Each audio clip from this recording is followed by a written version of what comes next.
हर हर महादेव मित्रों। आज हमारे कहानी की चर्चा का विषय है उपमन्यु की ने शिवोपासना किस प्रकार की। उपमन्यु व्याघ्रपाद मुनि के पुत्र थे।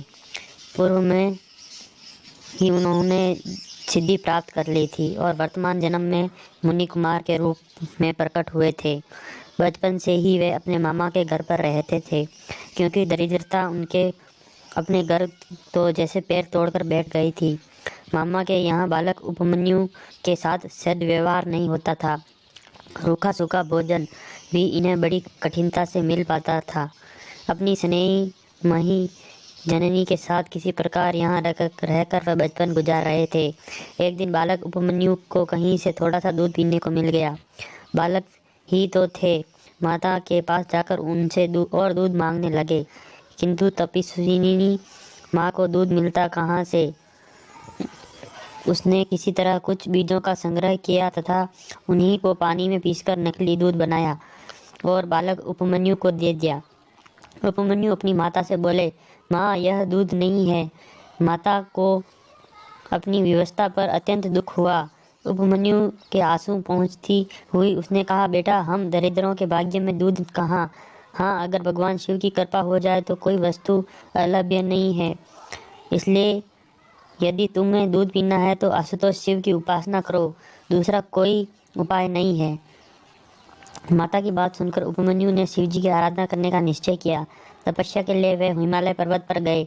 उन्होंने 8 ईंटों का एक मंदिर बनाकर उसमें शिव पार्वती की प्रतिमा स्थापित की। उसके पश्चात भक्ति भाव से वे भगवान शंकर की पूजा करने लगे। वे नित्य वायु पीकर 5 अक्षर मंत्र ओम नमः शिवाय का जाप करते थे। इस प्रकार दीर्घकाल तक उन्होंने शिवजी की कृपा प्राप्ति से के लिए कठोर तप किया। बालक उपमन्यु की तपस्या के ताप से तीनों लोग जलने लगे। देवगण घबराकर महेश्वर शिव के पास गए और बोले, प्रभु, बालक उपमन्यु की तपस्या से के तेज से हम लोग भयभीत हैं। आपको प्रसन्न करने के लिए वे कठोर तप कर रहे हैं। आप उन्हें दर्शन तथा वर देकर संतुष्ट करें। देवताओं की प्रार्थना परमेश्वर शिव उपमन्यु की भक्ति की परीक्षा लेने पधारे। उस समय शिवजी ने देवराज इंद्र का, पार्वती जी ने सची का और नंदी ने ऐरावत का हाथी का रूप धारण किया। इंद्र रूपधारी शिव ने बालक उपमन्यु से वर मांगने को कहा।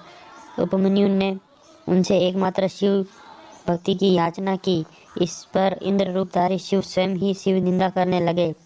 अब तो बालक उपमन्यु शिव के अतिरिक्त किसी से कुछ भी लेना स्वीकार कर दिया। शिव निंदा से क्रोधित होकर इंद्र रूपी शिव को मारने के लिए अघोरास्त्र चला दिया। वह अघोरास्त्र भी जब ऐरावत रूपी नंदी द्वारा पकड़ लिया गया, तब उपमन्यु ने स्वयं को ही जला डालने के लिए अग्नि प्रकट की।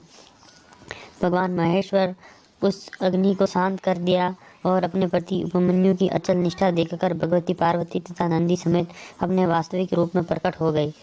भगवान शिव ने उपमन्यु का मस्तक छूंगा और कहा, वत्स, आज से मैं तुम्हारा पिता और जगदम्बा पार्वती तुम्हारी माता है। मैं तुम्हारे लिए दूध, दही और मधु के सहस्त्रों समुद्र देता हूँ। ऐसा कहकर भगवान महेश्वर ने उपमन्यु को अमृतत्व के वरदान के साथ अपने गणों का आधिपत्य प्रदान किया।